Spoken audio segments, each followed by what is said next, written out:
Hi friends, मैं आकांक्षा Sharma GK with आकांक्षा में आपका स्वागत करती हूँ। आज यूनिट 4 का मैं बहुत अच्छा टॉपिक लेके आई हूँ आपके लिए। भारत के उद्योग और कंपनियाँ, इससे संबंधित आज हम प्रश्न पढ़ेंगे। बहुत ही इंपॉर्टेंट टॉपिक है। इसके पहले मैं इस टॉपिक से महारत्न कंपनियाँ करवा चुकी हूँ, कौन कौन सी महारत्न कंपनियाँ हैं और उनकी क्या क्या क्राइटेरिया है। दूसरा, महारत्न कंपनी के निदेशक मैंने अपने दूसरे चैनल पर करवा दिए हैं, जिसमें मैंने ट्रिक द्वारा महारत्न कंपनी के निदेशक करवाए। उसकी लिंक आपको कमेंट बॉक्स में मिल जाएगी। तो चलिए स्टार्ट करते हैं बिना टाइम गवाए हुए। ये हमारी सीरीज़ का 54वां भाग है। इसके पहले हम इसके 53 वीडियो कर चुके हैं एन सीरीज़ के। तो इसके पुराने भाग देखने के लिए आप एन प्ले लिस्ट में जाइएगा, एन सीरीज़ पे, वहाँ आपको इसके पुराने वीडियो मिल जाएंगे। ये यूनिट 4 का टॉपिक है। उसके अलावा फ्रेंड्स, ये मेरी एमपीपीएससी प्रीलिम्स की टेस्ट सीरीज़ है।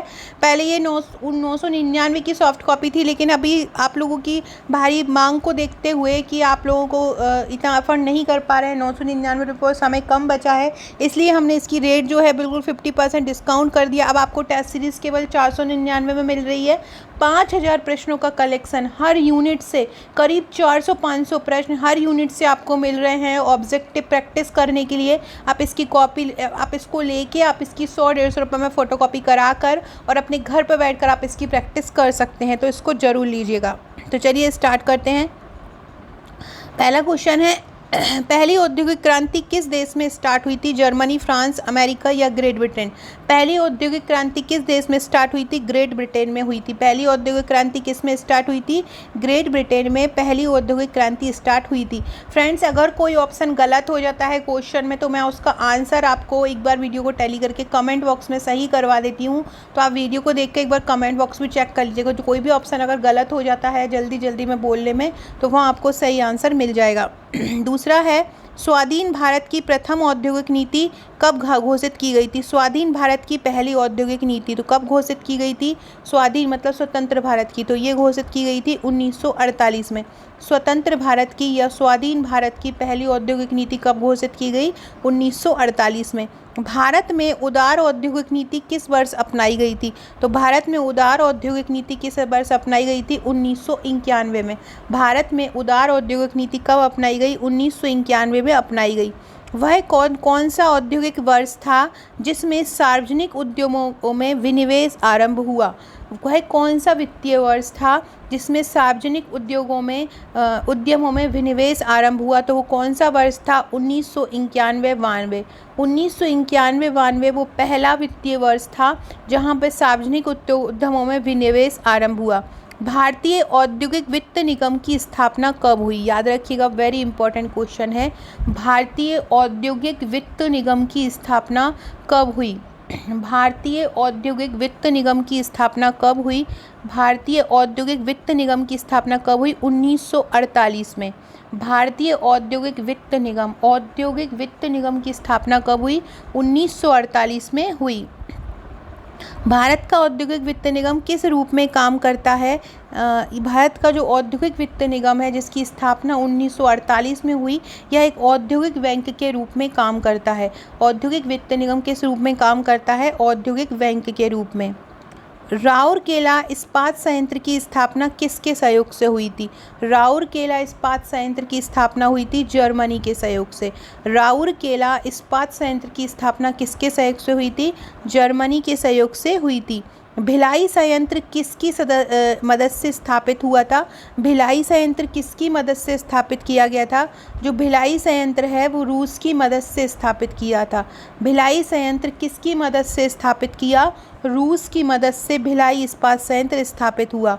भारत में प्रथम सीमेंट संयंत्र 1904 में कहाँ स्थापित किया गया? पहला सीमेंट संयंत्र कब स्थापित हुआ था? पहले तो ये ध्यान रखना, पहला सीमेंट संयंत्र हुआ था 1904। पहला सीमेंट संयंत्र 1904 में स्थापित हुआ था। और ये कहाँ पर है? तो ये पहला सीमेंट संयंत्र कहाँ 1904 में स्थापित हुआ, और ये कहाँ पर है? चेन्नई में है। कहाँ पे है पहला सीमेंट संयंत्र? 1904 में स्थापित हुआ था, और ये कहाँ पर है? चेन्नई में है। अगला है, भारत में प्रथम उर्वरक संयंत्र 1906 में कहाँ स्थापित हुआ? पहला उर्वरक संयंत्र 1906 में स्थापित हुआ सिंदरी में। कहाँ स्थापित हुआ पहला उर्वरक संयंत्र? 1906 में कहाँ स्थापित हुआ? सिंदरी में स्थापित हुआ। अगला क्वेश्चन है, जॉर्ज ऑकलैंड ने सबसे पहले भारत में 1855 ईस्वी में किस स्थान पर जूट मिल की स्थापना की? रिसरा, बजबज, टीटागढ़ या शिवपुरी? तो जॉर्ज ऑकलैंड ने सबसे पहले भारत में रिसरा में 1855 में जूट मिल की स्थापना की।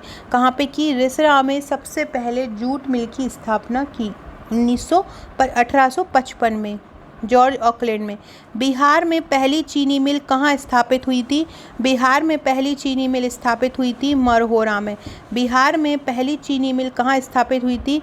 मरहोरा में पहली चीनी मिल स्थापित हुई थी बिहार में। भारत में तेल की पहली परिष्करणशाला कहाँ स्थापित हुई? तो तेल की पहली परिष्करणशाला स्थापित हुई थी डिगबोई में। डिगबोई कहाँ पर है? असम में है, और असम में भारत की पहली परिष्करणशाला स्थापित हुई थी। डिगबोई में तेल की पहली परिष्करणशाला स्थापित हुई थी। डिगबोई कहाँ पर है? असम में। फ्रेंड्स, आज शाम को एक बहुत ही तूफ़ानी वीडियो लेके आने वाली हूँ। जो आपका नीति निर्देशक सिद्धांत है, मौलिक कर्तव्य है, मौलिक अधिकार है, और इनसे संबंधित 500 सुपर डुपर हिट प्रश्न मैराथन वीडियो रहेगा। 1-2 घंटे का वीडियो रहेगा। उससे आपका पूरा का पूरा जो यूनिट 6 के ये जो टॉपिक हैं, मौलिक अधिकार हुए, मौलिक कर्तव्य हुए, नीति निर्देशक तत्व हुए, ये तीनों के तीनों टॉपिक के सभी प्रश्न आपके याद हो जाएंगे। संविधान सभा के 100 प्रश्न मैं इसके पहले की वीडियो में आपको करवा चुकी हूँ। तो ये क्या होगा ना, आपका यूनिट 6 कंप्लीट ही हो जाएगा। इसके अलावा मैंने कल अपने ट्रिक वाले चैनल पर भारत की जितनी भी विश्व में जितनी भी नई महिला राष्ट्रपति नियुक्त हुई है, नई प्रधानमंत्री नियुक्त हुई है, या कोई भी पोस्ट पर प्रथम महिला की नियुक्ति हुई है, करंट अफेयर से संबंधित है, उसको मैंने अपने ट्रिक वाले चैनल पर ट्रिक द्वारा करवा दिया है। याद कर लीजिएगा, टॉपिक 10 मिनट में आपको पूरा याद हो जाएगा। जिसको आप एक को याद करने में 10-10, 15-15 मिनट लगाते हैं, वह आपको 20 से 25 10 मिनट में याद हो जाएंगे। लिंक कमेंट बॉक्स में दी है। अगला क्वेश्चन है, भारत में प्रथम कपास मिल की स्थापना कहाँ हुई?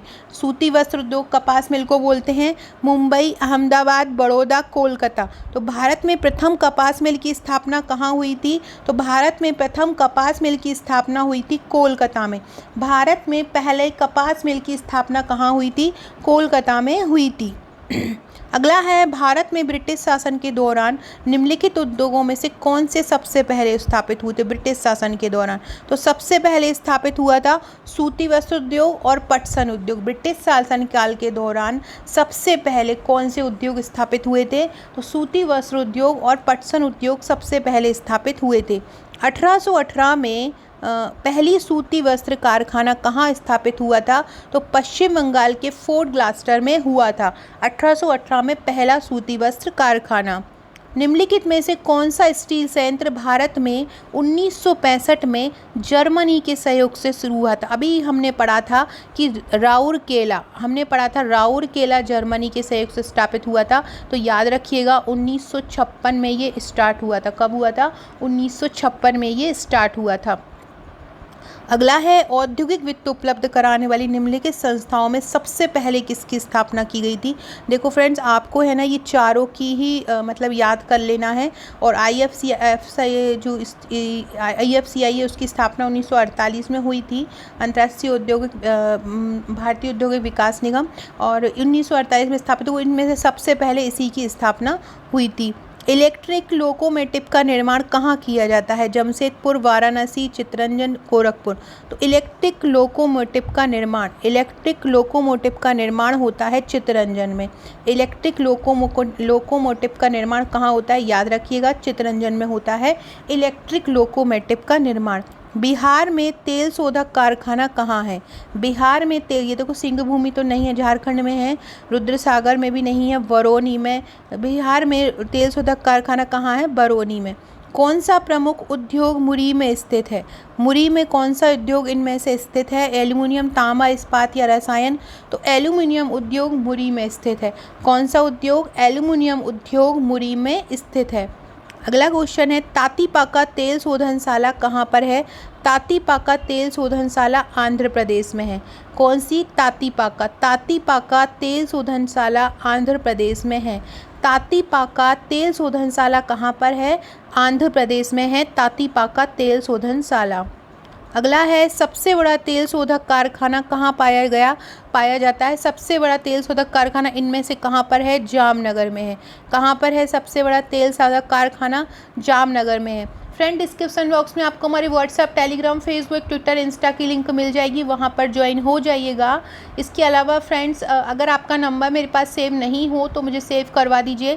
रिवीजन क्वेश्चन मैं स्टेटस पे अपने डाल रही हूँ तो आपको वो मिलते रहेंगे। मैं व्हाट्सएप ग्रुप में नहीं सेंड कर सकती हूँ क्वेश्चन, जहाँ तक होता है मैं टेलीग्राम में डाल देती हूँ कुछ, लेकिन फिर भी आप अपना नंबर सेव करवा दीजिएगा तो आपको मिलते रहेंगे। इसके बाद हम MPPSC के एग्ज़ाम के बाद पटवारी और नगरीय निगम, नगरीय निकाय में जो वैकेंसी आने वाली उनकी तैयारी करने वाले हैं, तो महत्वपूर्ण अपडेट भी आपको वहाँ पर मिलता रहेगा।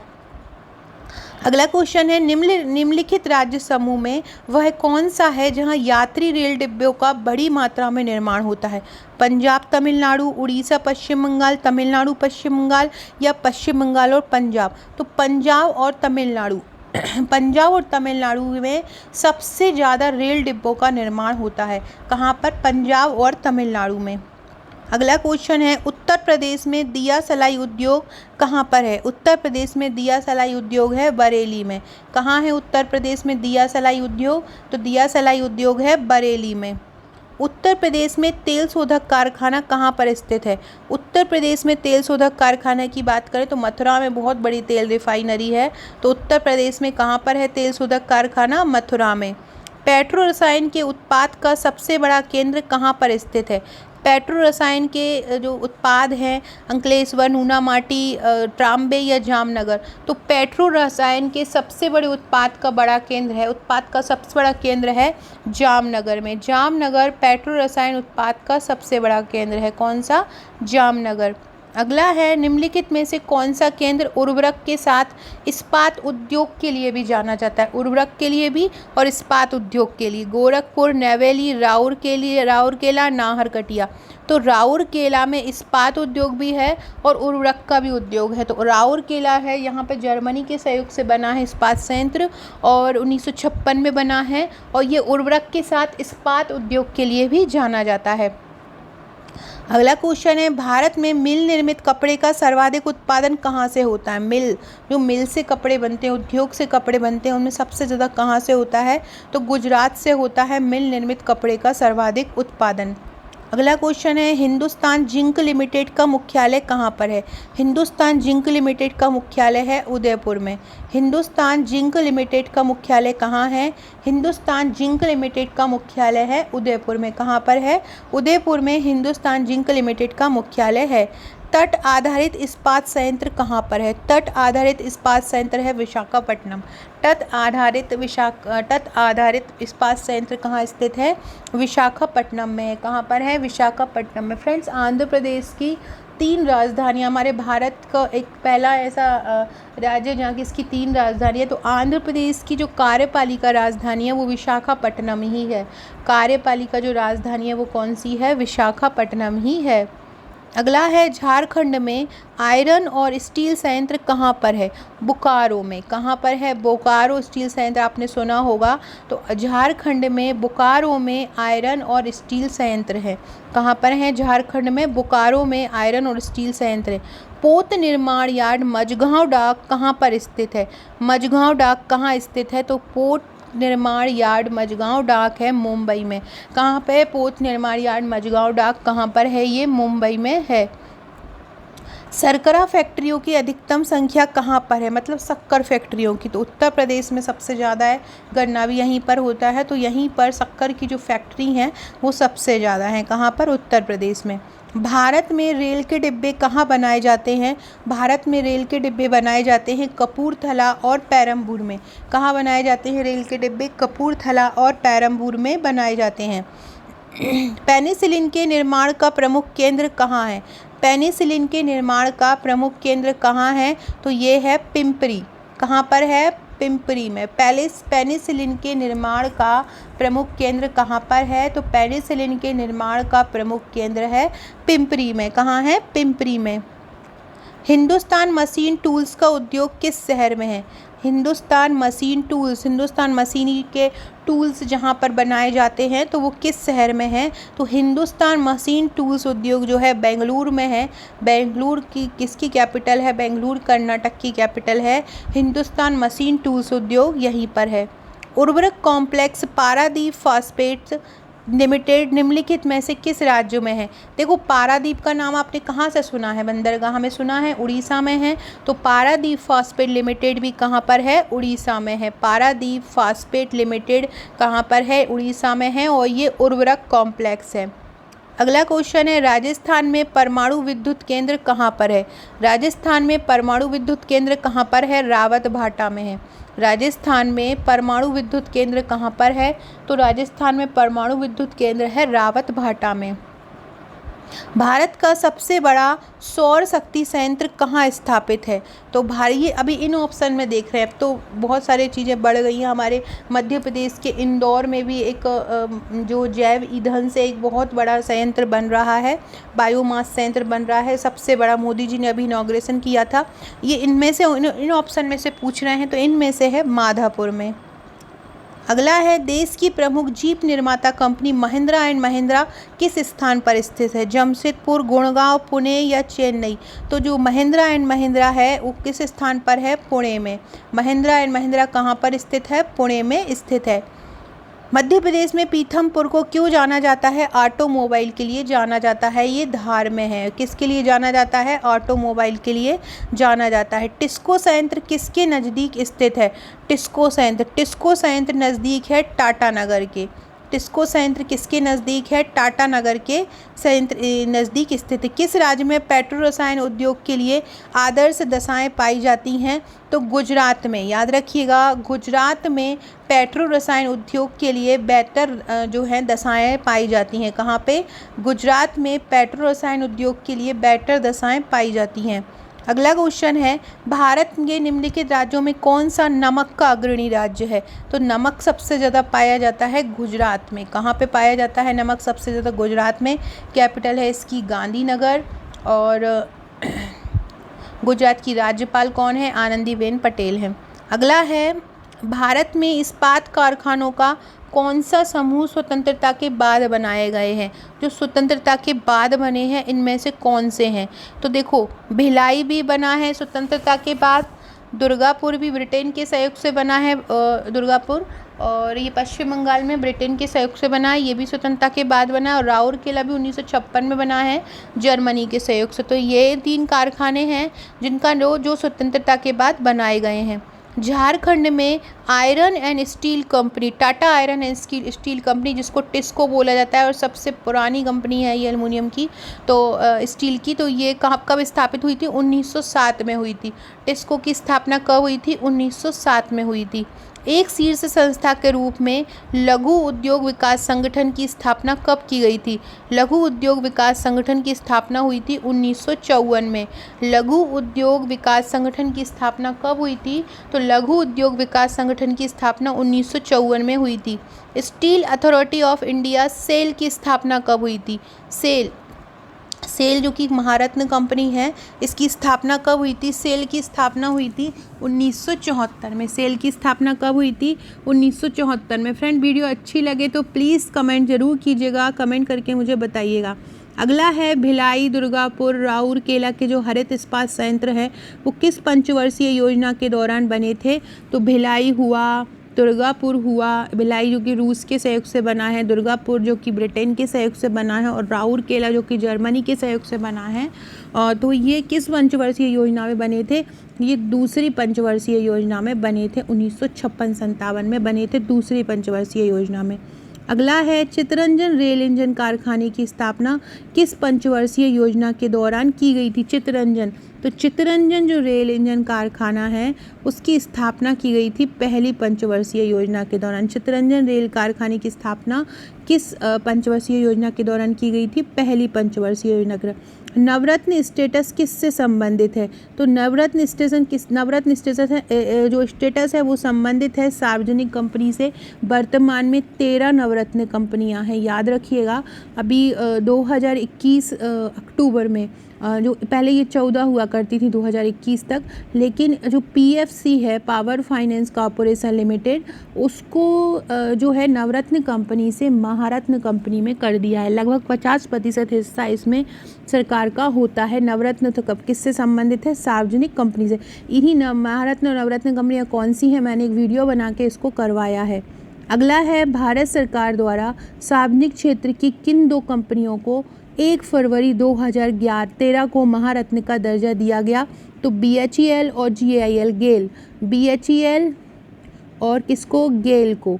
इनको महारत्न का दर्जा कब दिया था? 2013 में। आपसे ये जरूर पूछ सकते हैं कि 2021 में किसको महारत्न का दर्जा दिया? तो याद रखना PFC को दिया गया, पावर फाइनेंस कॉरपोरेशन को। निम्नलिखित में से कौन सी महारत्न कंपनी नहीं है? तो अभी ये सभी महारत्न कंपनियां हैं। सेल भी है, PFC भी है, NTPC भी है, CIL भी है। PFC पहले नहीं थी लेकिन 2021 में ये हो गई है, तो ये सभी हो जाएगा। निम्नलिखित में से कौन सा महारत्नों की सूची में नहीं आता? देखो, कोल इंडिया लिमिटेड ये आता है, भारतीय इस्पात प्राधिकरण, Hindustan petroleum corporation limited, BHEL। तो देखो, कोल इंडिया लिमिटेड भी आता है, हिंदुस्तान पेट्रोलियम कॉरपोरेशन लिमिटेड भी आता है, भारत हैवी इलेक्ट्रिकल लिमिटेड भी आता है, भारतीय इस्पात प्राधिकरण नहीं आता। अगला है, MTNL किस श्रेणी में आता है? नवरत्न, महारत्न या मिनी रत्न? तो MTNL जो आता है वो नवरत्न की श्रेणी में आता है। श्रेणी 1 में कितनी महारत्न कंपनियां हैं? देखो, अभी वर्तमान की अगर बात की जाए तो टोटल 74 मिनी रत्न कंपनियां हैं, जिसमें से 62 जो कंपनियां हैं वो श्रेणी 1 में हैं और बची हुई जो 12 हैं वो श्रेणी जो है 2 में है। तो टोटल महारत्न कंपनियां कितनी हैं? टोटल मिनी रत्न कंपनियां कितनी हैं? टोटल मिनी रत्न कंपनियां 74 हैं, जिसमें से श्रेणी 1 में कितनी है? तो श्रेणी 1 में 62 है। तो इसका आंसर यहाँ पे 62 हो जाएगा, ऑप्शन में नहीं है, तो 62 इसका आंसर हो जाएगा। अगला है, श्रेणी 2 में कितनी है? तो अभी वर्तमान में अगर श्रेणी 2 में देखी जाए तो 12 कंपनियां हैं। कितनी हैं? 12 कंपनियां हैं। भारत में कितने CPSE केंद्रीय सार्वजनिक उद्यम नवरत्न कंपनियां हैं? तो मैंने अभी बताया नवरत्न कंपनियां कितनी हैं? 13 हैं। याद रखिएगा, नवरत्न कंपनियां कितनी हैं? 13 हैं और महारत्न कंपनियां कितनी हैं?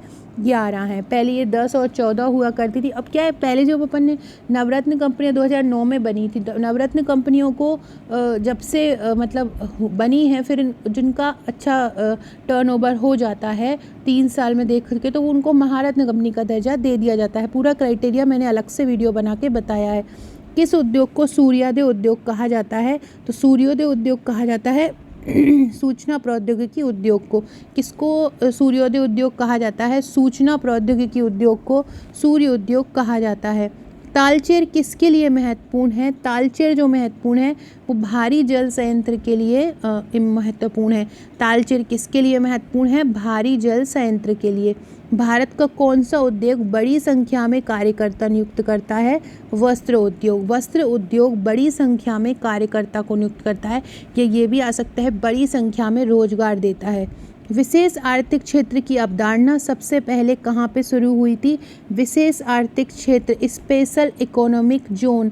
तो स्पेशल इकोनॉमिक जोन की स्थापना कब से हुई थी? कहाँ से शुरू हुई थी? स्पेशल इकोनॉमिक जोन क्षेत्र की अवधारणा शुरू हुई थी चीन से। कहाँ से? चीन से। भारत में पहला पूंजी प्रधान उद्योग कहाँ पर का सर्वोत्तम उदाहरण कौन सा है? पूंजी प्रधान उद्योग का सर्वोत्तम उदाहरण है इस्पात उद्योग। भारत में पूंजी प्रधान उद्योग का सर्वोत्तम उदाहरण कौन सा है? इस्पात उद्योग पूंजी प्रधान उद्योग का सर्वोत्तम उदाहरण है। निम्नलिखित में से कौन सी एजेंसी सार्वजनिक क्षेत्र के संयंत्र के लिए इस्पात का विक्रय करती है? जो सार्वजनिक क्षेत्र के जितने भी उपकरण हैं उनके लिए इस्पात का विक्रय करती है, तो कौन सी करती है? ये करती है सेल। सेल जो है वो सार्वजनिक क्षेत्र के संयंत्र के लिए इस्पात का विक्रय करती है। कौन करती है? सेल। सेल जो है सार्वजनिक क्षेत्र के संयंत्र के लिए इस्पात का विक्रय करती है। भारतीय जूट उद्योग के लिए मुख्य प्रतिद्वंदी कौन है हमसे? तो देखो, पश्चिम बंगाल में हमारे यहाँ सबसे ज़्यादा होता है, पश्चिम बंगाल का ही हिस्सा रहा बांग्लादेश, ढाका जिसकी कैपिटल है वो जूट उद्योग के लिए मुख्य प्रतिद्वंदी है। कौन है? बांग्लादेश भारतीय जूट उद्योग के लिए सबसे बड़ा प्रतिद्वंदी है। कौन सा बैंक मुख्यतः लघु उद्योगों के संबंध में काम करता है? सिडबी। सिडबी लघु उद्योगों के संबंध में काम करता है। फ्रेंड्स कमेंट करके बताइएगा कि सिडबी की स्थापना कब हुई थी। कमेंट करके बताइएगा सिडबी की स्थापना कब हुई थी। अगला क्वेश्चन है, भारत में इस्पात उत्पादन उद्योग को किसके आयात की अपेक्षा होती है? सोडा, राख, फॉस्फेट, कोकिंग कोयला, उपयुक्त सभी। तो इस्पात उद्योग को किसके आयात की अपेक्षा होती है? कोकिंग कोयले की। इस्पात उत्पादन उद्योग को किसके आयात की अपेक्षा होती है, मतलब किस चीज़ को खरीदा जाए? तो कोकिंग कोयला को। अगला क्वेश्चन है, निम्नलिखित में से कौन सा बैंक मुख्यतः लघु उद्योगों के संबंध में काम करता है? सिडबी। भारत में इस्पात उत्पादन उद्योग को किसके आयात की अपेक्षा होती है? ये हमने कर लिया है, कोकिंग कोयला। कौन सा फूटलूज उद्योग का उदाहरण है? फूटलूज। तो फूटलूज उद्योग का उदाहरण, ये इंपॉर्टेंट क्वेश्चन है, सॉफ्टवेयर। सॉफ्टवेयर जो है वो फूटलूज उद्योग का उदाहरण है। कौन? सॉफ्टवेयर। सॉफ्टवेयर फूटलूज उद्योग का एक उदाहरण है। अगला है, भारत में रासायनिक उर्वरकों के दो बड़े उपभोक्ता कौन हैं जो सबसे ज़्यादा रासायनिक उर्वरक को यूज़ करते हैं? तो वो हैं पंजाब और हरियाणा। पंजाब और हरियाणा। अगर यहाँ पे ऑप्शन में पंजाब और दिल्ली होता ना तो ये भी ऑप्शन सही हो जाता है ना। तो पंजाब एवं हरियाणा इसका आंसर सही होगा। रासायनिक उर्वरकों के दो बड़े उपभोक्ता कौन हैं? पंजाब और हरियाणा हैं। अगला क्वेश्चन है, भारत में निम्नलिखित लौह इस्पात उत्पादक केंद्रों में कौन कोयला क्षेत्र से काफ़ी दूर है? बोकारो, दुर्गापुर, कुल्टी या भद्रावती। भद्रावती जो कि वेस्ट बंगाल में है वो लौह इस्पात उत्पादक केंद्रों से बहुत दूर स्थित है। कौन सा? भद्रावती। भद्रावती लौह इस्पात उत्पादक केंद्र से बहुत दूर है। फ्रेंड मैं बैक टू बैक वीडियो लेके आने वाली हूँ, शाम में भी मैराथन वीडियो लेके आने वाली हूँ, संविधान से संबंधित लेके आने वाली हूँ, हिस्ट्री से संबंधित एक हिस्ट्री और भूगोल का मैराथन वीडियो लाऊंगी 1-2 दिन में। उसे पूरा भूगोल पूरा हिस्ट्री आपका कवर हो जाएगा। अगला है, बिहार में डालमिया नगर किसके लिए प्रसिद्ध है? तो बिहार का डालमिया नगर सीमेंट के लिए प्रसिद्ध है। बिहार का डालमिया नगर क्यों प्रसिद्ध है? तो बिहार का डालमिया नगर सीमेंट के लिए प्रसिद्ध है। मेरे इंस्टाग्राम से भी ज्वाइन हो जाइएगा, बहुत इंपॉर्टेंट वीडियोस, रील्स और महत्वपूर्ण मोटिवेशनल थॉट आपको मिलते रहेंगे, तो वहाँ से आप ज्वाइन हो जाइएगा। निम्नलिखित लौह इस्पात उत्पादक केंद्र में कौन सा कोयला क्षेत्रों से काफ़ी दूर है? भद्रावती। ये हम कर चुके हैं। विभाजन के कारण भारत का कौन सा उद्योग बहुत बुरी तरह प्रभावित हुआ है? जूट तथा रुई उद्योग। क्योंकि जूट देखो हमारे यहाँ भी होता है, बांग्लादेश, अभी हमने पढ़ा बांग्लादेश से हम सबसे ज़्यादा प्रतिद्वंदी हैं, सबसे ज़्यादा मतलब कंपटीशन हमारा वहीं से होता है। अगर वो हमारा हिस्सा होता तो हम नंबर 1 पे होते। तो इस जूट और रुई उद्योग विभाजन के कारण सबसे ज़्यादा प्रभावित हुए। कोयले की स्थानीय आपूर्ति उपलब्ध नहीं है। कहाँ पर नहीं है? तो भद्रावती जो है वहाँ पर नहीं है। टिस्को जमशेदपुर में भी है, HSL दुर्गापुर में भी है और HSL भिलाई में भी है। VISL भद्रावती में नहीं है। 1991 की औद्योगिक नीति की अनेक बिंदुओं पर आलोचना हुई। कौन सा इनमें से नहीं था? अनिश्चित औद्योगिक विकास, ये तो सही है। विदेशी प्रतियोगिता से खतरा, कृषि सेक्टर की अपेक्षा विदेशी निवेश में गलत विश्वास, ये तो नहीं है, ये भी नहीं है। कृषि सेक्टर की अपेक्षा ये जो है उपेक्षा हो सकता है, अपेक्षा नहीं होगा। तो कौन होगा? कृषि सेक्टर की अपेक्षा। भारत में बहुराष्ट्रीय कंपनियों को प्रोत्साहन देना, बढ़ावा देना किन कारण से? निजीकरण, वैश्वीकरण, ये सभी हो जाएगा। बहुराष्ट्रीय कंपनियों को हम प्रोत्साहन ही दे रहे हैं निजीकरण द्वारा, वैश्वीकरण द्वारा और उदारीकरण द्वारा। 19वीं शताब्दी में भारतीय हस्तशिल्प उद्योग के पतन का कारण क्या है? केवल ब्रिटिश कहाँ गया? केवल ब्रिटिश निर्माण उद्योगों से प्रतिस्पर्धा, हाँ ये भी है। भारतीय रियासतों का समाप्त होना, ये भी है। केवल विदेशी शासन की स्थापना, ये भी है। सभी, तो ये सभी इसके आंसर हो जाएंगे। अगला क्वेश्चन है, बहुराष्ट्रीय कंपनी से क्या तात्पर्य है? ऐसा व्यक्ति जो कई देशों में जा चुका हो, ऐसा जो कई देशों में अपना कार्य संचालन करता हो, ऐसा व्यक्ति जिसके पास कई देशों की नागरिकता है, विकासशील देशों की सहायता वाला। बहुराष्ट्रीय कंपनी का मतलब होता है जिसको मल्टीनेशनल कंपनी भी बोलते हैं और MNC जिसको बोला जाता है शॉर्ट फॉर्म में। ऐसा व्यक्ति जो कई देशों में अपना कार्य संचालन करता हो, वो कंपनियां कौन सी कहलाती हैं? बहुराष्ट्रीय कंपनियां कहलाती हैं।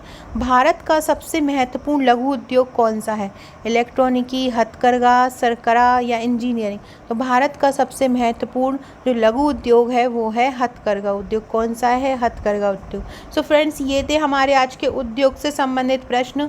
ऐसे ही और क्वेश्चन के लिए, एक बहुत महत्वपूर्ण इंपॉर्टेंट छोटे छोटे टॉपिक के लिए जिनसे क्वेश्चन छोटे हैं, मतलब आपका एक ऐसा टॉपिक जिससे आप 100-200 क्वेश्चन कर लिए, मतलब वो टॉपिक कंप्लीट हो गया, तो ऐसे टॉपिक मैं लेके आऊँगी। वित्तीय संस्थान से संबंधित मेरे पास 200-300 प्रश्न हैं, वो जो मेरे नोट्स में हैं तो वो लेके आऊँगी। और इसके अलावा कुछ यूनिट 7 और यूनिट 9 के भी टॉपिक लेके आऊँगी, तो आप वही कर लेना है। जो रिवीजन बताया मैंने वही करना है। और जो ट्रिक वाला चैनल है उस पर बहुत इंपॉर्टेंट अपडेट दे रही हूँ। ट्रिक वाला चैनल से क्या होगा ना कि आपको तुरंत ही याद हो जाएगा, जैसे ट्रिक पढ़ी और ट्रिक से ही आपको तुरंत याद हो जाएगा, तो उसको इसलिए सब्सक्राइब जरूर कर लीजिएगा। वीडियो अच्छी लगी हो तो लाइक शेयर सब्सक्राइब जरूर कीजिएगा। और टेस्ट के लिए, अगर आप टेस्ट लेना चाहते हैं तो आप हमें व्हाट्सअप कर दीजिएगा। जैसे ही आप व्हाट्सअप करके हमको पेमेंट करके स्क्रीनशॉट देंगे, हम आपको तुरंत आपको PDF प्रोवाइड करवा देंगे। आप कॉपी करवा कर अपने घर पर बैठकर प्रैक्टिस कीजिएगा। Okay friends, thank you.